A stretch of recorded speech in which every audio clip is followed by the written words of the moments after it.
Green Bay is a small town, only 100,000 people. Those 100,000 people may be different in many ways, but there's one thing that brings them all together: the Green Bay Packers. In Titletown, the blue-collar city only knows hard work, tailgating, championships, but more importantly, they know family. We have a saying in this town: faith, family, and the Green Bay Packers are all that you need. Sanjay and I grew up in Green Bay. You could say that we are Green Bay, or even better, the voices of Green Bay. We bring a local feel of Packer fandom to a worldwide audience. Friendship, family, and football. Ladies and gentlemen, This is the Freezer Podcast.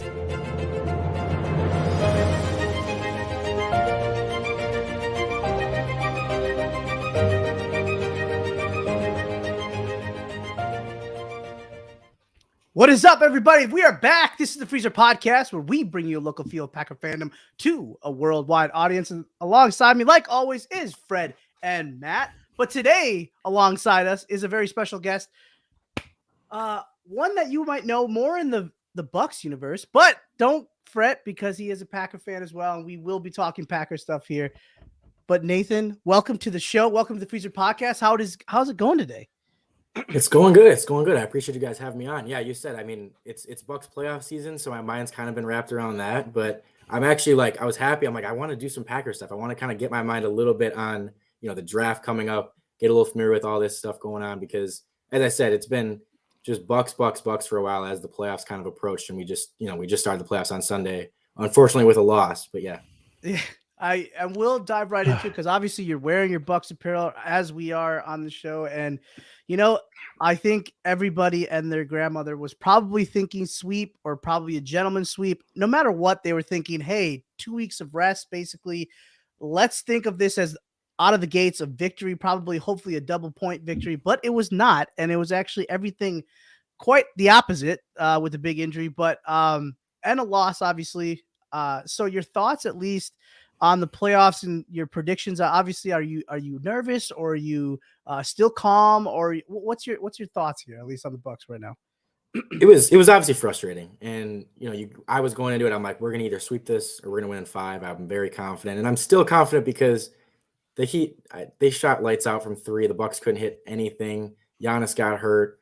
It was kind of the perfect storm of everything, and we still were in the game. We still had a chance to win, even with all that happening. So I still think we're all good. I think we win in 5 or 6 games, and they should be able to turn this thing around. They've historically been bad in game ones too. Any big diehard Bucs fan kind of knew going into that. You're like, yeah, okay, they've had a week and a half off, basically the starters have, and it's a game 1. This is kind of setting up to be a disappointing, at least, maybe even if they win, it'll be an ugly game. It won't be easy. They're not going to look great. And sure enough, right from the get-go, they were pretty flat. So yeah. Yeah, and of course, Jimmy Butler only plays in game 1, so that's usually his big time game. So he'll usually probably come back down to earth. But so I do think I'm kind of feeling the same way. Matt, how are you feeling about the Bucs? You pretty confident here? Well, I'm like you guys, man. That first game, it's kind of like you just want them to survive it. If they got to eke out a 2-point win, just get through it with a win, and your health. Unfortunately, neither happened. It doesn't sound like Giannis is too banged up. It shouldn't be maybe a long-term injury. I don't know what his status is for game 2. They said that his MRI was clean. I guess my question would be, if we don't see him for game 2, where do you think they can supplement that performance from, Nathan? Do you think that they got to get it from Middleton, somebody else rise up, or is it going to be kind of a combo? It's going to have to be a combo. We saw game 2. It was nice to see. One of the only positives from that game was Chris looked great, and it showed that, hey, if Chris has to, he can step up and carry the load offensively and, put up 30 and whatever. He was awesome. Now, Drew's scoring, he had 16 assists and 1 turnover. He was great playmaking, but his scoring wasn't good, as we've seen plenty of times in the playoffs. Struggled from the field, and then, again, nobody else could really hit shots. And so it's going to have to just be, they're going to have to shoot better from 3 is basically the bottom line. And I do trust that they will. They're one of the best 3-point shooting teams in the league. So it's like, I don't expect them to shoot 25% from 3 for multiple games here. If they do, okay, they might be in some trouble, but you have to just expect that they have good shooters. They'll start hitting shots. I'm really glad that we couldn't bet the series at Oneida. Sanjay. I know you were going to bet on a sweep. We were pretty cocky going into that one. I got to admit. I mean, and that's just because, it of the way that we were playing going into it. I feel like we had the upper hand. Are you concerned at all, though, that when Giannis goes out, if he goes out, right? So even in the future, throughout the playoffs, are you nervous that the team can't pull out a win without him? Like, there's got to still be the opportunity where if he does have to go out for a quarter, a half, whatever it might be, can this team win without him if they need to in those, maybe not obviously a whole series, right? But like in a game situation, can they do it? Yeah, I mean, like you said, if it's a series or if it's multiple games, then you kind of give up hope at that point. It's kind of like, okay, our season's pretty much over. But if it is just one game or two games, as they did in 2021 when he went out against the Hawks in the Eastern Conference Final. Series was tied 2-2 at that point, and they won the next two games to get to the finals. Then he came back. I do think, they showed in the regular season. I think they were 11-8 or something like that when Giannis was out 11-6. Something, it was pretty good. Like they had a winning record without him. Guys have stepped up. Drew stepped up a ton in the regular season. Brooke stepped up in the regular season. And like I said, yesterday, no, they didn't win, but they played outside of Chris about as bad as you could play and still, like I said, had a chance. I'm not, that wasn't a game that I look at and say, oh, wow, they never have any chance to win a game without Giannis, because to me, they played really bad and still could have won that game. I still do think that if they had to, and some of it depends on opponent and, what round it happens in, but if they had to win a game without him, they could, as long as they don't shoot terribly from three. And again, as long as the Heat don't shoot 60% from three, which you don't expect to continue, but you never know. I think that was a good reminder that they pulled those. I forgot about that. They won those two in the finals a couple of years ago, and they won it without Giannis. I remember how bleak that felt when he went out, and you're thinking, "Oh my God, they're gonna." Well, it's like they finally get out and they lose their man.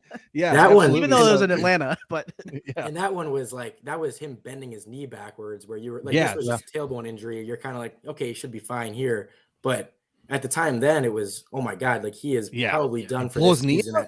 Yeah, I mean, at this point, this is like a broken nail for him. I don't know. The dude literally bent his knee backwards, and he was back in a week. I mean, it was insane. You're everyone kind of assumed, even the most optimistic people, it was okay, he will at least miss the rest of this postseason. Our season's probably over. He might miss all of next season as well. Recovering from this because it's a knee injury. Guys usually have to sit out a whole year for that. And it's a week later, he's playing in the finals and putting up 40. It was dumb. Lo and behold. Yeah, absolutely. This game kind of feels like one you could easily overreact to. They were offered a certain amount of days, they didn't look that great, didn't shoot well. It's the Heat. I feel like the Bucks draw the Heat every single year. It seems to be a common occurrence. But I think it's a good reminder just to everybody keep their cool. It's one game. Giannis's MRI came back pretty clean, so I got to feel like they're feeling pretty good about going into game two, regardless of what. And these days off between games is huge too. You have these two. I think it's 3 days, right? They don't play till Wednesday, so that's huge. So you give this guy 3 days of ice baths and whatever he needs. Cortisone shots, whatever. I feel like maybe even if he's not there for next game, I do think at home this group could probably rally. And no potential Tyler Hero, little Milwaukee native. I don't know, broken hand. I don't know how this guy is going to be able to play. He's going to be out. Exactly. So guy made a shot before he went out again, but I don't think he's going to be shooting too much if he's got a broken hand.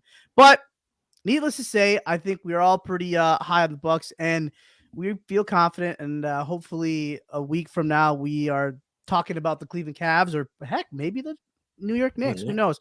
But our fans love the Packers, and they want to hear us talk about the Packers. So let's dive into that. Nathan, a pretty big offseason, if I don't say so myself. Pretty crazy. I'm not crazy, but we're kind of used to this at this point as Packer fans for the last probably 4 or 5 years now. We don't know what kind of drama we're going to have with this quarterback, which is bull crap, by the way. I just may throw that out there. Yeah, right. I know. Little old Packers. Oh wait, yeah. Innocent Green Bay. Well, go ahead, Matt. Go ahead.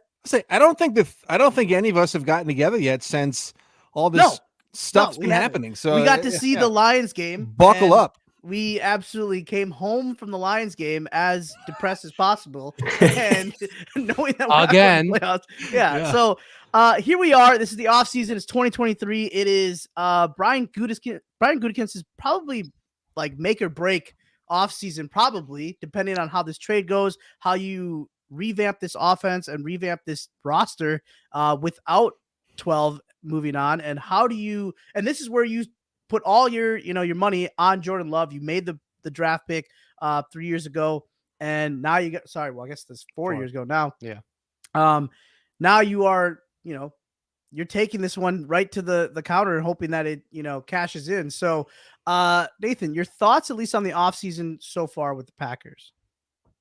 Yeah, I mean, it's a transition year. It's bittersweet. I mean, I'm a huge I hate Rodgers hearing guy. that though. I hate hearing transition year. We haven't had that in a decade, but go ahead. Transition year, or like Bakhtiari said, rebuilding year. Like those are two very different things, right? We're all under the understanding that this isn't, I don't think it's necessarily a rebuilding year, because that would suggest that we're just getting rid of all of our talent. We suck. We're not there.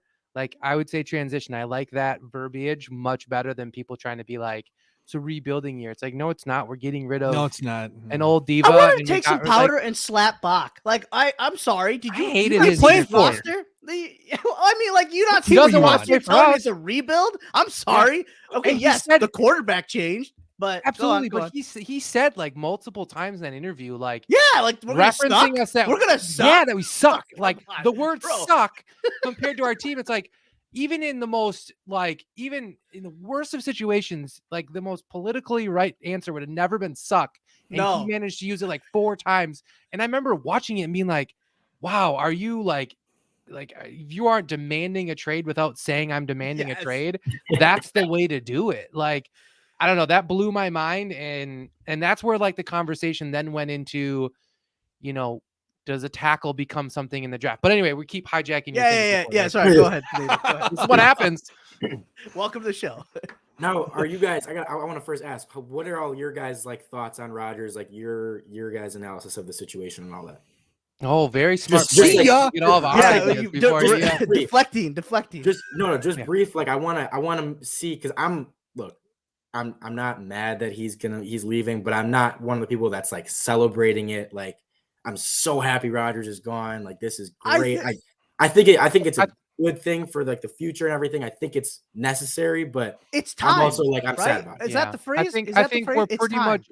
Yeah, I think we're pretty much all in agreement that, and this is even where I'd go back to your comment about Gutekunst making it a make or break offseason for him. It kind of isn't, because I don't think anybody would be like, oh, I can't believe you traded him.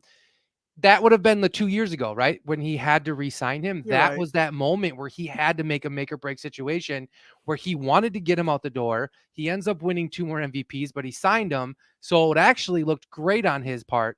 That being said, I think this year, I think anyone from the hyper to the common fan, pretty much outside of like maybe like Eli Berkovitz, would say that like this is like, it's the time, and it's not a negative, right? None of us are like, boo, we hate you, get out of here, you're a piece of crap, you stinky old hippie, move. Like, none of us are saying that, except for what I just said. I feel like I feel like this is like he's I'm actually unloading all this right now. yeah, you're really venting. No, right now. I mean, it's really not. I'm back. super. I feel like I think it's the right move. It's the right time.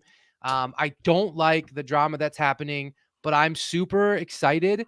Not overhyped, but I'm very excited just to see where this team goes. I'm excited to see the LaFleur offense. I'm excited to see Aaron Jones touch the ball more than 8 times. I'm excited to see just what this team looks like without somebody that for many years now we've thought about being like, is he changing plays? Is he picking his own route? Like, what does this offense actually look like? That might blow up in our face, right? We might be like, wow, LaFleur sucks. Aaron Jones is not durable.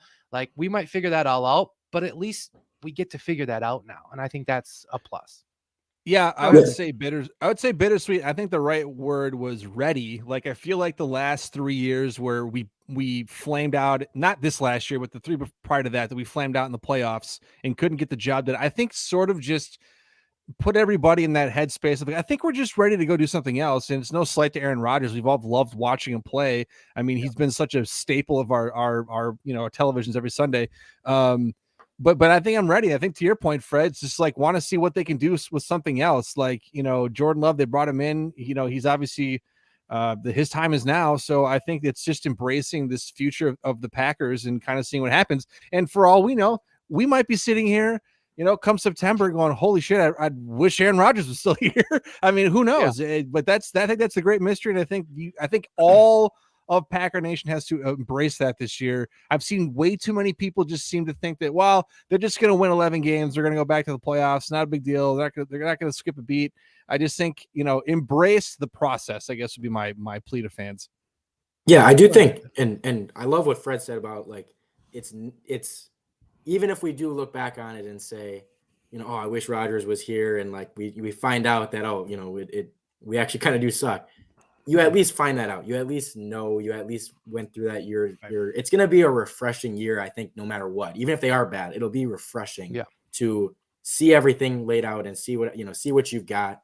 So yeah, it's going to be, it's going to be weird. It's going to be like not going into the season. You're so used to just penciling yourself in as a contender and just, we're going to win this many games probably. And we have one of the, the best quarterbacks, and we're going to be there, at the end. And so it's going to just be different that way. But yeah, I mean, I'm a huge Rodgers guy. I've always been a huge Rodgers guy. I always was like, I'm not going to be ready whenever he is either retiring or leaves or whatever. Like, I won't be ready for it. And then I got to this year and I was like, I'm ready for it. Like, I'm ready for it. I'm not, it's not that, it's the not drama helps, the drama helps to get, Yeah. that kind of softens it a little bit, knowing that you don't have to deal with this headache every year, Yeah, it's like you just get a little bit of like, you just a weight off your shoulders a bit, and just again getting to see what you've got with Love, getting to see what you've got with all these other guys, and not having to deal with any of that. Like it'll be a very refreshing season, and hopefully one that is surprisingly good. Maybe they can do something and look really good right away, even without him. But either way, like I said, I think it should be refreshing. Quiet Green Bay might come back to being quiet Green Bay. Let's just say. I mean, I don't know. At least for this year. Until Rodgers is off the roster, at least. But awesome. Still a Packer, by the way. He is still a Packer, right? Yeah, I mean, what's everyone's take on that aspect of it? Like, what do you guys think is going to happen? When do you think it happens? Does it happen? Does it happen with the Jets? Does it not happen with the Jets? Is there a chance he comes back? Is there a chance he retires? Like, I mean, right now, we went through a roller coaster in the last 3-4 weeks, right? Where it was, he went into the dark abyss, and then then he comes out and he talks about potentially retiring, but then it's the Jets, and then the Jets freak out, and now it's not maybe the Jets, but it could still be the Jets, but now the Niners are still talking about it. Like, what do you truly think ends up happening here? Because in the end, right, we still have the rights. He's still on our team. We still have to make the trade. There's still a lot that we can still possess. I hate the whole leverage talk, because everybody's like, leverage here, leverage there. It's like, well, everyone's got a little bit of leverage, right? This is like, we're not playing, chess or checkers with checkers, right? Everybody's playing chess here. We all know what we're doing. So like, I'm interested to hear if you think it is the Jets, if he ends up just saying, you know what, I don't want to deal with it. I want to retire, because I feel like he kind of played his hand a little. And I feel like teams are going to start to be like, wait a minute. Like, that's why the Jets double clutched. Absolutely. That's why the Jets double clutched. I think, frankly, the Jets have, if they want to draw this out after the draft, I think they're insane. I think that they just need to pony up and pucker up and get what they need to get Rodgers, because clearly they're going all in on him, signing Alan Lazard and whoever else they end up being in the future. But there's no way you can drag this into June. There is a way, but I wouldn't, into June and July with not executing the trade. Don't you want him to have the playbook? Don't you want him to be in? Working with some of the coaches and shit. I don't know. I don't know why they would want this to go on. Can you imagine, like, the New York fans are already insane, and then you dangle this little piece of cheese in front of them? I mean, that's literally. You already went and said he's coming. Dangle he's coming to New York. pastrami sandwich in front of them, and then say no. Like, they're gonna be like, "Are you effing?" They're gonna like go psycho. Like, that's gonna be bad. Woody news. Johnson's gonna have to change his address. Probably. I mean, for real. Like, that would be that would be kind of the most New York Jets thing ever, right? Like, here they have the opportunity to bring in someone, and it's probably the best quarterback they've ever had. Absolutely. I mean, better than Namath, let's be realistic. And then all of a sudden they just drop the ball because they're afraid of him only playing one season. Bro, you don't have a season. Like, just take the one season and run with it. And if they don't trade for Aaron Rodgers and they have to roll with whoever's on the roster, Zach Wilson and whoever they signed, it's like you're gonna win 5 games and everybody's getting fired. So Back to where you're at again. make the trade. Yeah. Go ahead. I do definitely think that it's inevitable that it will be the Jets eventually. They're gonna come to an agreement at some point. I would guess it happens by the draft. I'm kind of doing, looking at draft stuff, like I'm kind of expecting us to have at least 2, maybe 3 second-round picks here based on that trade. I just think that we're going to have like those picks in the 40s from them. I just feel like it's inevitable that that's where he's going to be. He kind of, he obviously hinted at it. He obviously was telling people like, basically, I'm going to the Jets and I want to go to the Jets during that, during McAfee. And it's like, I don't know. At that point, I was like, this is happening. I have no idea when it's happening, but it's going to happen. Like, I don't care how long it gets dragged out. I don't care all the rumors that come out. It feels to me inevitable that it's going to happen. Did anybody think when the contingent of Jets, front office personnel that went to California to beat Rodgers that like a month and a half later, we still wouldn't know? I would have thought that would have materialized within, a week of that or this or BS sure that they didn't know that he was going to retire or like that he was 90%. Like you spent 16 hours, you said that was, you never thought like, hey, what's your thoughts, man? Like, are you like 1 year, you 2 year, like, are you thinking about retirement? Like, do you think that's, and Sanjay, you and I talked about this, so I'll ask them, but do you think by any weird stretch that it's like some collusion in the sense of like they went there and they're like, hey, how can we, because, Rodgers will never openly admit maybe that there's the spite and there's like that I want to get back at the Packers because he'll try to take the high road. But the way that everything's kind of been, right? We start to see Gutekunst say some things. Do you think there's any way that they were sitting there and they were like, hey, how can we kind of screw the Packers a little bit? And it's like, hey, I'll go on McAfee. I'll tell them I want to play for the Jets, but I'll also say I was almost retired. Let the Jets get scared. They kind of pull back, forcing the Packers' hand a little bit more and like, hey, we got to get rid of this guy. Do you have any belief in that at all? I could see it, and if they did, it would 100% be Rodgers' idea. Like he's the dude that knows. He's the dude that knows exactly what he's like.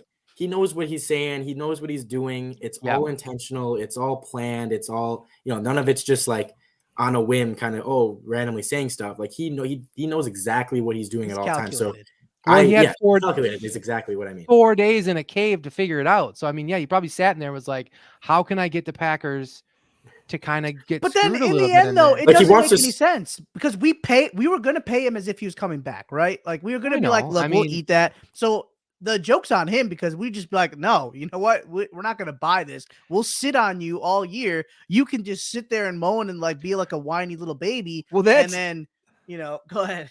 That's why I know when Fred said he was like, I don't want to get into the whole leverage talk, but if I'm the Packers, that I think that they have all the leverage. Like no matter what, the amount of money we have to pay this guy whether he's on the team or not. So if you guys don't want to meet our demands, he can sit and hold the clipboard or we'll pay him to sit home in California. That's fine. No matter what, we got to pay him a bunch of money. So meet our demands or win 5 games and be irrelevant. Well, it's up to you guys. And have a fan base hate you. Yeah, exactly. Now I don't know if the Packers would do that because I feel like it'd be terrible to do to Aaron Rodgers, who, no matter what you want to chalk it up, he has been obviously iconic, done a ton for the franchise. You wouldn't want to just totally screw him over on the way out the door if he wants to keep playing. So I hope they can come to a head, but I just think the Packers got to sit pat and sit and make the Jets do what they want. Dance, dance, dance. That's kind of how it is. All right. Well, let's, in a couple of weeks here, we have the draft, right? So Brian Gutekunst, and he doesn't just have this huge little looming cloud over him about Aaron Rodgers and his trade, but he also has to construct a roster and get something ready by September. So that means whether we have the picks from the Jets or not, we still have ours, and we still have some pretty important spots that need to be figured out. Now, Nathan, we don't have to. If you know some guys, that's cool. If you don't, that's fine, but let's just talk about the needs because we obviously know there's glaring spots on this roster that definitely could be beefed up. And I think I can speak on behalf of at least 3 of us here that JSN is probably at the top of our list at 15. But then again, we've had plenty of receivers at our list or on the top of our list for the last like 10 years, and we have never seen one. So I think it's just shame on us for even, dreaming and, believing that could actually be a thing. So Nathan, I will your say this. thoughts? I would say Yeah, this go ahead. really Yeah. quick. I am not Oh, here we go. all in on JSN. Get Now, outta listen. here. Now that's not that I don't think he's fantastic. It's not that I wouldn't be hyped. It's not that I would consider the jersey. It's not any of that. I just think that for me, there's a couple other guys that aren't that different in that gap, right? So they're not that. We're not talking like it's a round 1 and then maybe a round 2 guy. Like we're talking, I think, very similar attributes, very similar abilities. There's a little bit of size difference in a couple of these guys, but I feel like if it's not JSN, there's 2 other guys for that I'm sure. pretty I mean, confident this is in a bad that draft. you just said JSN or like no, I'm saying like, okay, I was saying he is like the top like offensive thing because that the wide receiver position is probably one of the more glaring positions. So if you had so then that means then one. I will say that I don't necessarily have him as a surefire number one receiver. You don't think he is a surefire number 1, or you don't think he's number 1? I don't think he's the for sure number 1 in the draft. I think he's obviously number 1 receiver in the NFL. I'm just saying I don't think he's he's the for sure hands down number 1. I think there's another guy that really intrigues me that I think could also Mario play Addison? number 1. Mario Addison? Jordan Addison, you mean? Or Jordan Addison. Sorry. Yeah, why did I say Jordan? Man. Good thing this is recorded. I can make fun of you forever now. Wowee. Okay. At least I got the name. All right. You can't even get their name correct. Okay. All right. Sorry. Well, go ahead. You know what? Nathan, what is your thoughts? And I don't watch, full disclosure, I don't watch a ton of college football. I don't have a team. I'm a Marquette fan, so like we don't have a football team. We don't. Right. I watch college football for fun, but I can't name a ton of the players. You secretly cheer on the Badgers. Let's just be honest. All right. No, I secretly. Not even secretly. I publicly cheer against the Badgers. I know. No. That's just a ploy. That's just a ruse that you're just setting. Whoever Wisconsin's this guy on our show. He hates Wisconsin's playing that week is my favorite He hates team. Wisconsin. Oh, I do. But yeah, so I'm not I never am super familiar. Like I know the main guys of the draft. I know some of the first round guys, but outside of that, it's like I haven't seen a ton of these guys play. I don't know a ton about them, so I'm not gonna act like I do. But I know Smith and Jigba's really, really, really good. I'm familiar with him. I've seen him play a lot at Ohio State. I am a believer that like he's the number 1 guy. I think, and just when you look at like crack. That's all right. When you look at, and I'm not, I don't completely disagree that like there could be someone a little bit lower that like is close enough in value that like it makes it worth it to go later. Don't appease. No, I don't think that's a bad take at all. But let me say one thing about that. So. The reason that, and again, I think Jason's super good. The reason that I'm a little apprehensive with him is because he's lining up with 3 other first round receivers, top 10 receivers in Marvin Harrison Jr. And then I can't say the other guy's name. It's like, he had like, there's a lot, like he's been on a team where there's 4. Garrett Wilson was there. Top 10 receivers. And so that, and then you're talking about a number 1 quarterback. I mean, so again, it's that I don't want to take away from him because of that. That's not fair by any means. But when you're talking about you're on that team, you're talking about the Big Ten, right? Who like maybe produces 1 to 2 decent corners a year. And you're telling me you have 4 top 10 picks going against Big Ten corners. Like I would expect you to put up some pretty big numbers, and they do great in bowl games. So that's a plus on all their parts. But like, I mean, I don't even think he's the best receiver on Ohio State, and I think that's he's like, not. Marvin Harrison Jr. is the best receiver. Yeah, Marvin Harrison Jr. is so dang good. Yeah, and if he was eligible, he would be above him. So right, so that's like us having like I don't know Devontae, Justin Jefferson, and Jamar Chase, and being like, well, I'm pretty confident that I don't know, man. Like it's like so that's my only part where like I keep wanting to go in on him, but I'm kind of like, are we going to see something once he gets off of that and he has to go to a team that maybe doesn't, he has to just be that straight up number 1 guy? Can he make the separation? Be our number 1 guy? Well, if it's us, I don't know, but I Really? would think so. Yeah, I think they're all number ones. I think they're all so who's all- young yeah, that I like, don't think all any of number them. one. What? Like, Watson's the only person that I would consider a number one on our team. Right, but I'm even him. If- Like I don't think he's even That's ready. what I'm saying. Like, That's what, like I think he would have to be the playmaker, like the guy, and Watson would then feed off of that, and then Dubs could do what he wants to do. But I'm just I just wanted to say that. I wanted to make that point of like that scares me a little bit with him. Yeah, Good, as you were talking, I was gonna say, like, if this was a situation where we still had like an Adams and a Lazard and like those guys put in place, I'd almost be more confident. Like, okay, we can take him and like he'll be fine and he'll Sure. work and whatever. Taking him and adding him to it, again, like a situation where he might have to be the guy, he might have to be the playmaker on this team.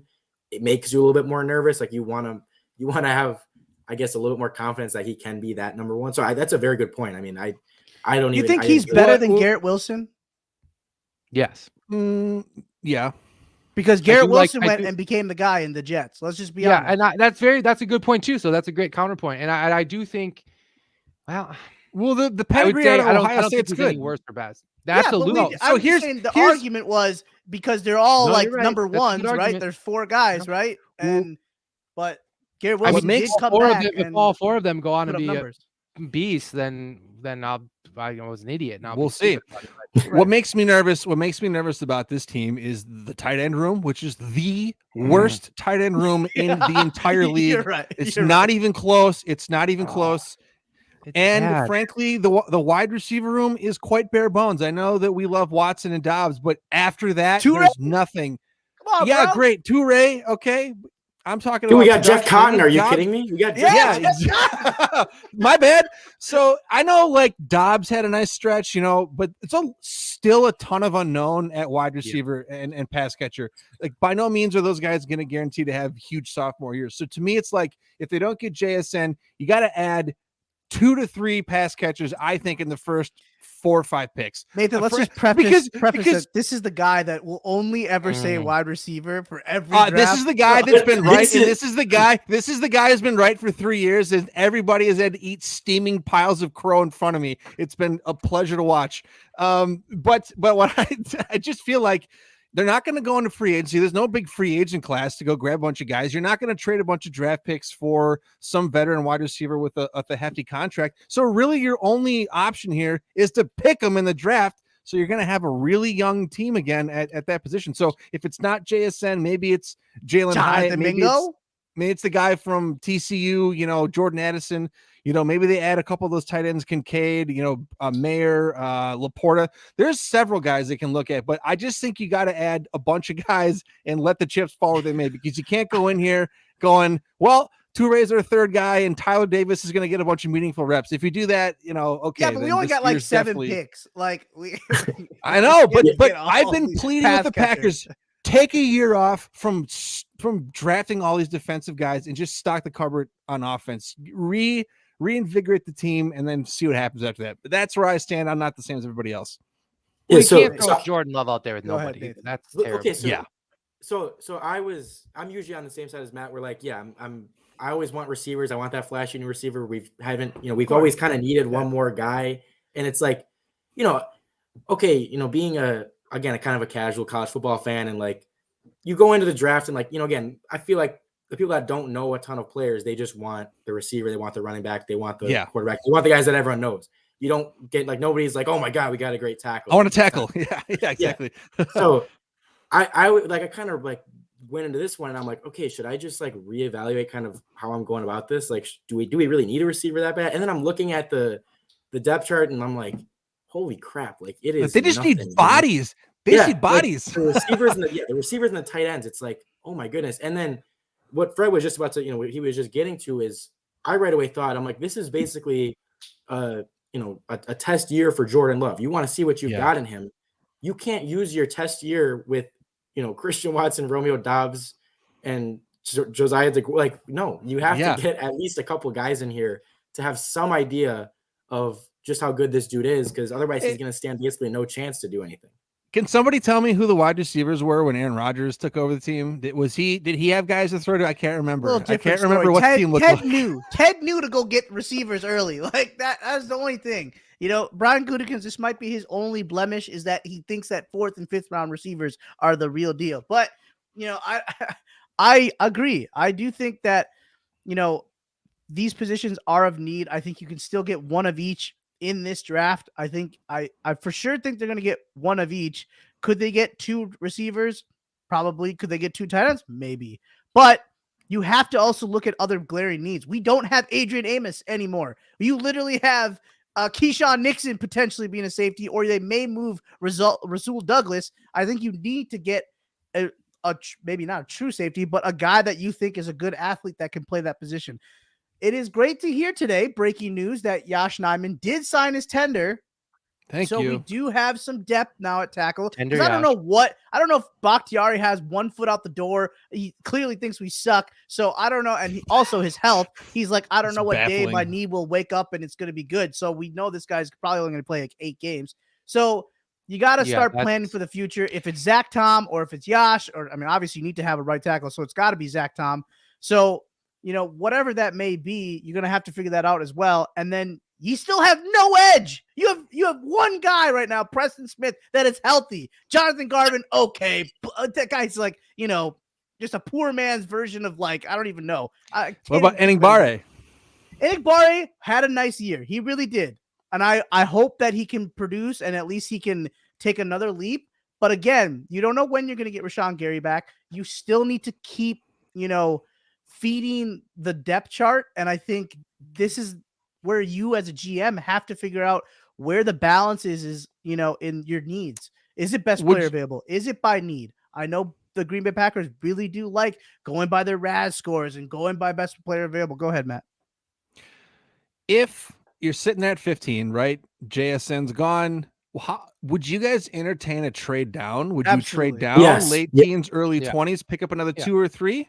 Absolutely. Absolutely. I think that's smart. I wouldn't be surprised if that happens. Go ahead, Nick. Yeah, this is a super deep tight end class. This is a super deep edge class. Like if you can get as many picks as possible and really get a few different guys here to, like, you know, again, either plug in your immediate needs of receiver, tight end, safety class is kind of weak, but like maybe getting a safety, and then, you know, again, also trying to address, okay, you know, tackle situation for 2024, and, you know, again, the depth needs. I think having more picks could easily just be the best thing to do here if he's not available.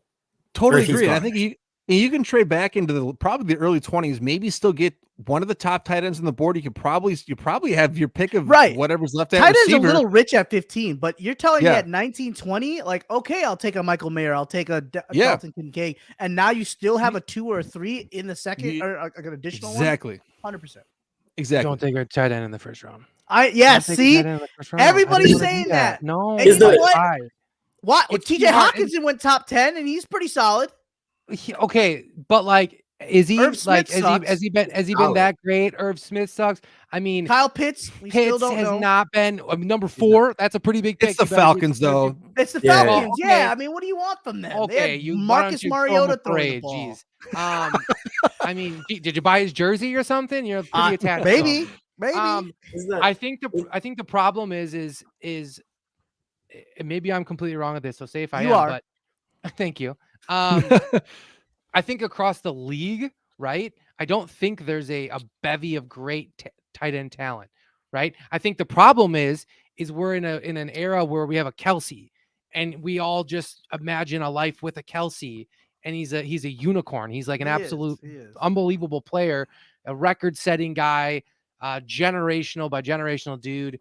And I think if we set the bar to that, it's super hard. But just getting a tight end is so difficult.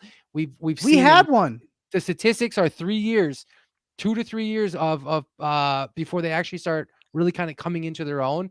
And that scares me. You know, like, let's use that first for 2 years down the road. Like, I would rather go and grab a wide receiver who at least I know will have to make plays. If you're trading down though, and all these guys are rated very closely, like, we don't know what rated by who? No, that's what I'm saying. Hootie. No, they obviously have their grades. They have their board. So clearly, Well, if right, they GMs trade do. down I thought and you they meant see, like, oh, sorry, yeah, I'm talking about the draft yeah, room, okay. right? I thought you meant So like Tommy from PFF or something. no. I'm saying Gutekunst and his goons, if their war room was saying, hey, we have Dalton Kincaid, we have Luke Van Ness, and then we have you know, Throw I don't another even white know. guy in there. Come on. Yeah, I can't. Can Green you think name of Bay, one. let's one? go. And a Green Bay. tackle. Name a tackle, throw them out there, and they're all Skronsky. right there Probably at white. Yeah, probably Skronsky. why. Probably at 20, right? Then you probably take whatever whatever you want at that point, right? Yeah. You're just taking your I mean, best. I get, yeah, like there's obviously how the draft falls, right? It's how we Of go course, every year. but- We usually see, I mean, at least the trend in the last couple of years is that first receiver goes, and then all of a sudden it becomes a feeding frenzy for receivers for like the next 6 picks. So I do Right. think there's obviously something there. I could see, yeah, and I don't know if Green Bay's ever been aggressive enough to like, maybe say, hey, we will just take somebody at 15. Like if JSN goes at 14, do they stay at 15 and say, hey, we're going to go I after swear to God, Quentin if he goes Johnson, at 14 Jordan and we didn't get Addison? him, I'm going to be Wow. absolutely irate. I mean, I don't know, Jeff. yeah. Yeah, the Justin Jefferson thing pretty much scarred me for life. So, Yeah. Me too. but I think that if there's like for me, I really like Quentin Johnson. I think he's super good out of TCU. So, I also really think that Jordan Addison makes the most sense for our offense with his size and his route tree. Because when you look at like a Quentin Johnson and then obviously even like JSN a little bit, but Quentin Johnson's, I believe like 6'3", 6'2", something like yeah, that. he's more He's a little aligned bit- with what the Packers like. He is, why do we need but another big guy? We don't even Well, have. that's my Haven't point. we That's always my wanted point. a Yeah, slot they guy? gotta yes. So that's my diversify. point is that Watson's already got the height, right? He's already got kind of the things that we look for. So would it make more sense to go after like a guy like Jordan Addison who can be more of a slot, shifty, more of a versatile route tree, as opposed to like Quentin Johnson, who I think is a little bit more of your traditional like You know early what? 90s type wide receiver. You know what's exciting about this is that with Jordan Love being the quarterback now, like you got to imagine the possibilities, like for some of the young guys actually getting involved. With Aaron Rodgers, obviously last year he had no choice but to throw to young guys. But if this was 3 or 4 years ago, they wouldn't have sniffed 30 catches. So Right. I feel like adding That's anybody very at true. this point is going to be a big factor. And I like what you said, Fred. I think, and even Nathan mentioned that some of those guys, bringing them in and just getting the bodies in there and getting them to compete. I don't think that. Like I obviously like if they draft JSN, I'll be thrilled. But if they just come away with some quality guys who can run the routes, have solid hands, and have some speed to them, man, I'll be thrilled because they just, like I said before, they just need guys. They need competition. Well, they need some playmakers. If you take that 15, you drop down to let's say 18, right? You go back a couple spots, 3 spots. You're going to pick up most likely another second or third. That's where you can say, hey, I'm going to go after Jordan Addison if he's there. Quentin Johnson, even a Hyatt, I think out of Tennessee is very similar to me as a Christian Watson. But if you go after, say you grab one of those receivers there, then you can go and get a Dalton Kincaid early in that second, and then maybe look at a tackle. That's a very solid draft right there. That's covering 3 pretty big needs right out of the gate. And the thing that I think that's really important is, I sometimes, we're going to look at Jordan Love and think, oh, his first year in, right? He's probably 21 years old. Well, he's pretty close to 21. But anyway, like he's still young enough, I feel like, where he can mesh and be friends with these guys, right? Like Aaron Rodgers, there was no opportunity for like connection. There was no aged himself out. He wasn't inviting them over for a barbecue. He wasn't going to go like take the time to practice with them. And that's fine. He's probably earned that right at being a legendary person. I get it. But Jordan Love isn't like he's going to build those relationships. He might have like a best friend. All of a sudden now, him and JSN and Dalton Kincaid are best buddies, and they're just lighting it up. It's possible. It kind of felt like there's like some of the guys in the team like have quietly, though, I mean not quietly, but subtly hinted like, hey, we got your back, man. Like publicly, I think Elton Jenkins came out and the other day said we're gonna play for you, man. So like I feel like the guys in the team have seen him grind the last couple of years. They've watched him, sit quietly by while all this shit's going on and take his lumps, go through the reps, and earned his way into this position. So I think guys are thrilled to finally get out there and play for him. Well, Aaron Jones did so too. Aaron Jones, very much did so with his comments on Good Morning Football, and then the fact that he took the pay cut to stay with the Packers, I think says more than he could have said with his words. And I think he understands that there's some options here, and that the offense that LaFleur wants to run with a mobile quarterback and Aaron Jones could be pretty electric. And I think that's where I think a lot of the team is, they're caught in that crossroads of like, yeah, it's really cool to have an incredible quarterback like Aaron Rodgers, but it also might be really cool to like run the same offense like San Francisco that dominated us for so many years. Like, I don't know. There's just, I feel like there's, I don't know. I have a lot of optimism, not crazy optimism, not like psychotic, like we're going to be the greatest team, we're 13-3, but like, I definitely think there's something there. And I think it's really going to be important to get a couple guys that can grow with him. I think Josiah DeGuara is actually a really good friend of his. Not that that's going to make him any better, but it might. No, I also think that they drafted Josiah DeGuara for a reason, right? Yeah, Not as a prototypical. They drafted him to play with Jordan Love, and then he ended up having to play with Aaron Rodgers. Absolutely, right? He was supposed to come in as a Frankie Juszczyk type guy, like San Fran has, and then it never worked because Aaron Rodgers refused to even look his way. So again, I'm not saying that like DeGuara's going to come out and be 1,000-yard, receiver, but I would be interested to see in those moments, right, where Jordan Love has to use his legs a little bit and make a play extend, who's the guy that's probably going to be in that dump off area? It's going to probably be Josiah DeGuara, and we've seen him be, successful at times. So I'm interested with all that. Yeah, I'm sorry to cut in, guys. I need to go get my charger. I need just give me 2 seconds. 1 second. You're good. You're good, man. Do your My thing. Do your computer's thing. about to die. You're good. All right. So, while he's getting his charger, Matt, I do have to say though, can you and I agree that Fred has this weird infatuation with Josiah DeGuara that He it needs to just be tempered a little bit? I don't think it's an infatuation. I just feel like he's a peacock and you got to let him fly. A peacock? Yeah, like, let him bro, spread his wings. I don't know what you're seeing in him. Okay, first of all, okay, two things. One, go back and watch tape. Tell me there's not a guy who takes harder blocks than he does. I mean, he goes into some really good edge blocks. Second of all, I just don't think that Aaron Rodgers, like the plays were called for certain situations and he just didn't look at them. And maybe that's because he didn't look at a lot of people. He's not open. Doesn't mean they're the guy. Fred, frankly, I think there's some legitimacy to that because I think a lot of guys who normally weren't getting looked at are going to get looked at, and I think DeGuara is one of them.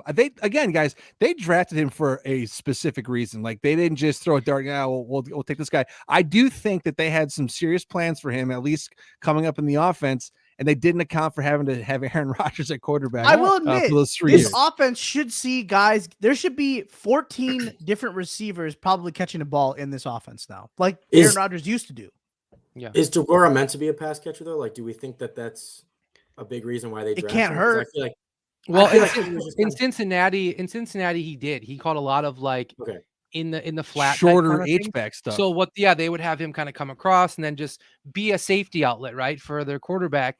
And I think that would be super beneficial for a guy like Jordan Love, who maybe, at times is going through reads and kind of like, oh, it's too fast. Where's my dump off guy, right? So that's why I do believe he could be beneficial, like motion him into the backfield, then he runs into the slot. But I would also argue that you absolutely better find a legitimate tight end, classic tight end to have as a blanket as well. I'm not saying go into the season with DeGuara. By God, no. I'm just saying I think he is a sort of a weapon that you can use in circumstances. Run him out of the backfield. Yeah, and run him back in the backfield, motion him out. He's quicker than you actually think he is. But if you don't have a traditional tight end for Jordan Love to kind of have as a safety blanket, we're going to be shit out of luck. Would you guys bring back Mercedes Lewis? Go ahead, Nathan. I don't think big dog. I mean, again, it kind of depends on what they're planning on with the draft and everything. But like, if you need more bodies, then why not? I mean, because as you said, right now they just need guys. They just need guys that they can, just bodies to put out there and people for him to throw to. And as Fred was saying, to have a safety blanket like that and someone that you can at least rely on to, if things break down, okay, you've got your tight end over there, you've got someone to knock the ball off to, just someone to rely on. I feel like it can't hurt. I thought I thought for no other reason than him being like this veteran respected presence, like almost like a father type figure to people. Like he's got this just like calming nature to him, but he's been in the league forever and ever. And on a team where it's very young, sometimes having personalities and guys like that to hold people accountable and to give them an example of how His to be a voice pro is huge, especially can on a matter. young team. Yeah. It is Yeah. huge, but at the same time, too, I'm kind of ready to cut all ties to Rodgers. Agree. Honestly, All Rodgers Agree. guys, yeah. Agree. like, yeah. and if that means even Bakhtiari, okay, too. But like, I just think like we just need to Got to move be on, in the right? new wave of the Gotta young be a guys, fresh, clean. the guys that are Refresh, as Nathan said, Yes. refresh. I like that. loyal to Love, that they're around his age. They understand that this is the future. Not saying that Bakhtiari isn't that guy. Maybe he is. I don't know. I mean, even though he thinks we suck, but I'm pretty sure maybe he he's made bought that in. pretty clear. I mean, he's getting paid, so maybe the money is really what's talking. But How can he even think that? First of I all, don't know, because you still have all these all pros. You got Jair, you got Devontae, you got Kenny Clark, you got, that's basically it. Aaron Jones, you got. okay, you do have Aaron Jones, but like now the offense is pretty bleak. A lot of unknown. But what a really damning thing to say about your future quarterback, right? Like clearly it's he without saying it, but saying it, he's saying I don't have faith in Jordan Love. I think we suck. We're rebuilding. Like, I don't know. I mean, maybe I read too far into that, but it just kind of makes me feel like if I'm Jordan Love and I hear that and I'm like, you're the guy that's supposed to be blocking my blind Maybe he's side. still saying Like, that because Rodgers is still on the roster. well, then get him off the roster. Okay, I'm just saying, I mean, maybe he's still trying to be Come on, like guys. loyal, and then he's not trying to like he's not fully It didn't invested. feel like he's that. not calling him QB1. That's what It I'm trying felt to like say. He's not it felt calling like him he was QB1. trying to back up his buddy more than it was Right. That's what I'm the saying. team. So Well, you know what? In a year, they can get rid of him. All right. We're cutting all Rodgers ties. It's like you. I think you kind of have to, man. Cold turkey. What else is left? Mason Crosby. Yeah, exactly. We're gonna ghost him. Put him on. Yeah. Yeah. I mean, All right. really, what is No that? It's like contact. Mercedes Lewis, Randall Cobb, and like, okay, well, no, I know, right? It's Yeah, not we'll be they okay. had, like, We'll be a lot of okay. good guys. We'll be But okay. still, you got to get rid of it. It's like a disease, it just spreads. Yeah, so you got to get Well, rid I of don't it. think I don't think it makes any sense in the locker Cut room, off the right? limb. Like, I do think Mercedes Lewis is a something He is a good decent player. to have for the locker room, He is and a I don't good think player. he would cause any issue. But if you No. have anybody else, I think it's a problem. It will be interesting to see though who on the team does step up as a leader, right? Because we are a pretty darn young team. Amos being a guy that's gone now, I feel like he was a very big leader. So who Yes. takes the reins and kind of says, on both Preston. offensive and defensive? Well, okay, on offense, who takes it? Elton? I was gonna say maybe Elton. I say Yeah. Big Pretty E quiet. gets I do signed. think- pretty quiet. Go ahead. I do think it's Go ahead. also a good little challenge for Jordan Love of like, Absolutely. hey, True. you got to Yeah. lead them. Like, you need some leadership experience. Like, it's not. This is your he's chance. gonna This be is one your of them. chance. Yeah. Yeah. Well, no, to I be think- fair, he's probably been on the offense longer than most other people anyway. He just hasn't played. Yeah. any Yeah. games. Right. I'm sorry. I'm in- You know who I- else that's has a been good on the point. offense? You know who else has been on the offense longer than Jordan Love? Tyler Davis. Why? No. Why is this guy still on the roster? I'm sorry. This Because guy's he absolutely looks great in practice. yeah. He's Todd Heap in practice, but he's I know. freaking, well, anyway. He's Tyler Tyler Davis Davis in in the the game. Yeah. Yeah, Yeah. he's Tyler Davis. Yeah. All right. Nathan, we're gonna wrap this show up, but we want to get your thoughts. It's so early because it's not even, we haven't even had the draft yet. We haven't even had training camp, but your outlook. I mean, let's just say in a perfect world, we get rid of the guy named 12, named Rodgers, and we get whatever we get for him. And in the draft, we get Matt's receiver, we get Fred's tight end, we get my safety, we get your edge, right? Let's just say we get all the things that we need. So we have a killer draft. Yeah. A killer draft. Where do you see this team in 2023? Do you see this team competing for a division? Do you think, I can't believe we're saying that the Detroit Lions, the favored team in the NFC East or NFC North, do you think we can put up a chance there? Do we make noise in a weak NFC? Are we a playoff contender? Where do you stand? I know this is super early. It's April. We haven't even heard the schedule yet. We know our opponents, but we don't even know when we're playing them. But we'll end on that note. We'll get your thoughts. Packers 2023. I mean, yeah, like obviously it's tough. Obviously we don't know. There's still so much to go on between now and then. And so much of it just comes down to, how good really is Jordan Love, which we do not know. Like we don't have a good answer for that. We don't have a good idea of that. It's just so hard to predict. Now, in my opinion, like my belief is he'll be, in his first year, I think he'll be solid, nothing spectacular, but I don't think he'll be terrible by any means. I don't think we're going to be awful. I think he'll be good enough to be competitive and be, I don't think we'll be contenders or anything, but I would think that we're competitive, winning some games, hovering around the 500-ish area. That would be my guess. I think, and it's a pretty safe guess in my opinion. Like, I think that Super safe. yeah, it's not. That sounds like Fred's Well played. prediction. Yeah. No, I'm going better than that, baby. This is our year. I don't know. I don't see anything crazy spectacular or crazy bad happening. I think it'll be a pretty middle of the pack, but again, still exciting, refreshing, and just fun to like have a young team, have a new quarterback, not knowing exactly what you have and kind of getting an idea of what you have this season.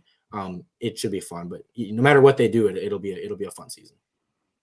Yeah, and that's all we can hope for, right? We'll just hope that Brian Gutekunst makes the right decisions. Hopefully he puts a roster around Jordan Love and this team to flourish. Maybe this is a huge step for Matt LaFleur. We kind of said it earlier.